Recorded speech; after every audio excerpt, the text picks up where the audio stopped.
না। দুই পক্ষের মারামারি অনুরোধ থাকলো, এক পক্ষের হামলা নিরীহ সম্প্রদায়ের উপরে জঘন্য হামলা, হত্যা আপনাদের ব্যক্তটা যেন পরিভাষা যে এমন হয়, এই অনুরোধ রেখে আমি আমার সংক্ষিপ্ত বক্তব্য শেষ করছি। পল্লবী থানা থেকে বিশাল এক মিছিল নিয়ে আগমন করেছে, আমরা মিছিলকারীদেরকে স্বাগত জানাচ্ছি। এ পর্যায়ে আমাদের সামনে গুরুত্বপূর্ণ আলোচনা পেশ করবেন আজকের বিক্ষোভ সমাবেশ বাস্তবায়ন কমিটির সম্মানিত সদস্য সচিব ইত্তেফাকুল মাদারিসুল কওমিয়া বৃহত্তর মিরপুরের সংগ্রামী সাধারণ সম্পাদক জামিয়া ইসলামিয়া মাজাহিরুল উলুম মাদ্রাসার সম্মানিত মহতামি শেখুল হাদিস জননেতা হযরত মাওলানা লোকমান মাযহারি।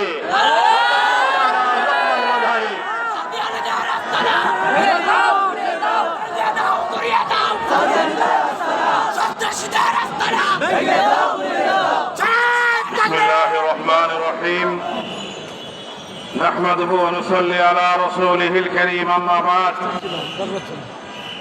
সাদিয়ানি গ্রুপ কর্তৃক আয়োজিত টঙ্গীর ময়দানের নাটক এবং সন্ত্রাসী বর্বরচিত হামলা, নিরীহ শাহীদদেরকে শহীদ এবং আহত করার প্রতিবাদে আজকের বৃহত্তর মিরপুর ইমাম উলামা তাওহীদ জনতার উদ্যোগে আয়োজিত এই বিক্ষোভ সমাবেশ ও মিছিলের সম্মানিত সভাপতি, উপস্থিত হযরত উলামায়ে কেরাম, আইম্মা এবং খুতবায়ে আযম, তাওহীদি জনতা, আমরা সকলে জানি গত 17 তারিখের শেষ সাথে তাহাজ্জুদের সময় সাদিয়ানি সন্ত্রাসী এবং খুনি কর্তৃক হামলার প্রেক্ষিতে আমাদের 3 জন মুবাল্লিগ ভাই শাহাদাত বরণ করেছেন, শতাধিক লোক আহত হয়েছেন, জখম হয়েছেন। তারা আজকে মানবতার জীবন যাপন করছেন, হাসপাতালে কাতরাচ্ছেন।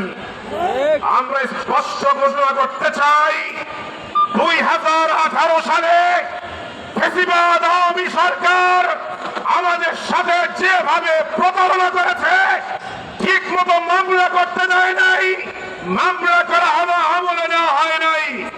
24-এর এই গণবিপ্লবের পর এই তত্ত্বাবধায়ক সরকার যদি আমাদের সাথে 18 সালের মতো আচরণ করেন, আমরা তাদের বিরুদ্ধে আবার মাঠে নামতে প্রস্তুত হব।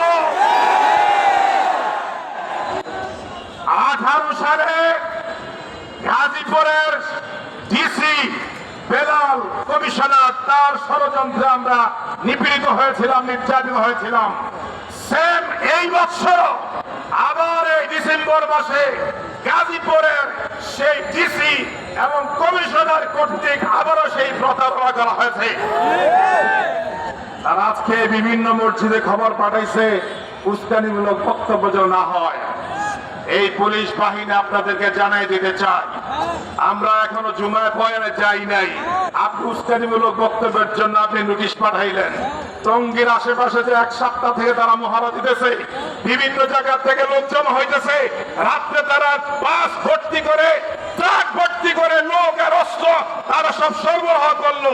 তখন আপনাদের গোয়েন্দা রিপোর্ট কোথায় ছিল? একটাও ছাড় পাবেন না, ছাড় পাবেন না। আওয়ামী লীগ মন্ত্রী নেতা কর্মীদেরকে আপনারা যেভাবে পাচার করে বিদেশে পাচার করে পাঠিয়েছেন, সাদিয়ানীদের বিচার যদি না হয়, আসামিদের ফাঁসির কাস্টে যদি ঝুলানো না হয়, আপনাদের একটাকেও ছাড় দেওয়া হবে না। 6 নম্বরের বারকাজ নিয়ে আবার প্রহসন চলছে। পুলিশের কথা শুনে নাই, ওসির কথা শুনে নাই, আর্মির কথা শুনে নাই।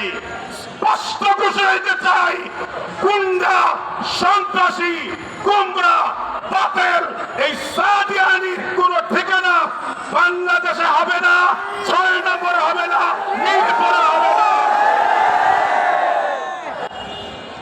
দক্ষিণ বিশাল মসজিদ, পাইকপাড়া সরকারি স্টাফ কোয়ার্টার, কুয়েতে মসজিদ, হাবুলের পুকুরপাড় মসজিদ, আহমদনগর পাইকপাড়া সেকেন্ড কলোনি, মিরপুরের ছড়াছিটা মদিনা মসজিদ সহ যেখানে যেখানে সাদিয়ানি অবস্থান করছে, ধৈর্য সহকারে শান্তভাবে ভদ্রভাবে মসজিদ থেকে কার্যক্রম চালাইতে পারবে না। কমিটির ভাইয়েরা খুনিদের পক্ষ নেবেন না, ইমামের কথা শোনেন, খতিবের কথা শোনেন, না হয় আপনাদের কমিটি পরিবর্তন করতে সময় লাগবে না। যেখানে কোনো অসুবিধা হবে, যে মসজিদে ইমাম মুয়াজ্জিন খতিবের উপরে কোনো ষড়যন্ত্র হবে, এই বিশাল বাহিনী নিয়ে সেই মসজিদে লংমার্চ করা হবে। সাদিয়ানি ফেফসার যারা দোষর আছো, মিরপুরে আছো, চাপটিবের আছো, আমি চিনি তোমাদেরকে, আমরা সবাই চিনি, তোমাদের বাড়িঘর চিনি, ঠিকানা জানি। শান্ত হও, বিরত হও, আলেম ওলামাকে আর কটাক্ষ করবে না, কুরুচিপূর্ণ বক্তব্য দিবে না, মিথ্যা কথা বলবে না। তাদের সবচেয়ে বড় হাতিয়ার মিথ্যা কথা। সুতরাং আজকের শেষ কথা, শেষ বক্তব্য, আমরা ধৈর্য ধরেছি, শান্ত থাকছি, শান্ত থাকবো। খবরদার কারো গায়ে হাত দেব না। কেউ হাত উঠায়, সে হাত উঠাতে দেব না। এরপরেও যদি কেউ হাত উঠায়, কবজি ভেঙে দেওয়া হবে। সাদিয়ানি ফিতনার এই দোসর, এই দল, এই সন্ত্রাসী দল, তাদের সকল কার্যক্রম সহ, তাদের সকলকে মিরপুর সহ সারা বাংলাদেশ থেকে অবাঞ্ছিত ঘোষণা করা হলো, অবাঞ্ছিত ঘোষণা করা হলো। সুতরাং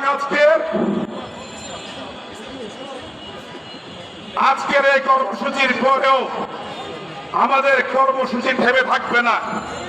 আমাদের শেষ দাবি, আলেম ওলামাদের নামে যে মিথ্যা মামলা হয়েছে, 500 কোটি টাকার ক্ষতিপূরণ চেয়ে মামলা দেওয়া হয়েছে, সেই মামলা অবিলম্বে প্রত্যাহার করতে হবে। সেই মামলার আসামি আল্লামা মহিবুল্লাহ বাবনগরী সাহেব, সেই মামলার আসামি মধুপুরের পিসাব, সেই মামলার আসামি নুর ইসলাম অলিপুরি সাহেব, সেই মামলার আসামি মাহফুজুল হক সাহেব, সেই মামলার আসামি জুনায়েদ আল হানিফ শাহ, আর আমি আকান্দা লোকমান বাছাই। আমারটা না হয় বাদে দিলাম। পরে আরেক মামলায় জাতীয় মসজিদ খতিব মুফতি আব্দুল মালিক সাহেব সহ 34 জনকে আসামি করা হয়েছে। হিঙ্গুলের বাসা লাড়া দিও না, হিঙ্গুলের বাসা লাড়া দিও না। মামলা যদি প্রত্যাহার না হয়, যে কোনো একজন আলেমকে যদি ঘেরাও করা হয়, গ্রেফতার করা হয়, আইনে নেওয়া হয়, সারা বাংলায় দাবানলের আগুন জ্বলবে। আর কোন মামলা যেন আমাদের নামে দায়ের করতে না হয়, সবাই প্রশাসনে যারা আছেন খেয়াল রাখবেন। আমরা যে মামলা করেছি 29 জন এবং অজ্ঞাত আরো অনেক, ওয়াসিফ, তার ছেলে কুলাঙ্গার উসামা, এবং আমাদের মিরপুরের এক সন্ত্রাসী মিজান এবং সায়ান এবং আতাউর রহমান, এরা সহ যাদেরকে আসামি দেওয়া হয়েছে তারা তো আছেই। যেটা উল্টা ফাল্টা করবা, তোমাদেরকে ধরে না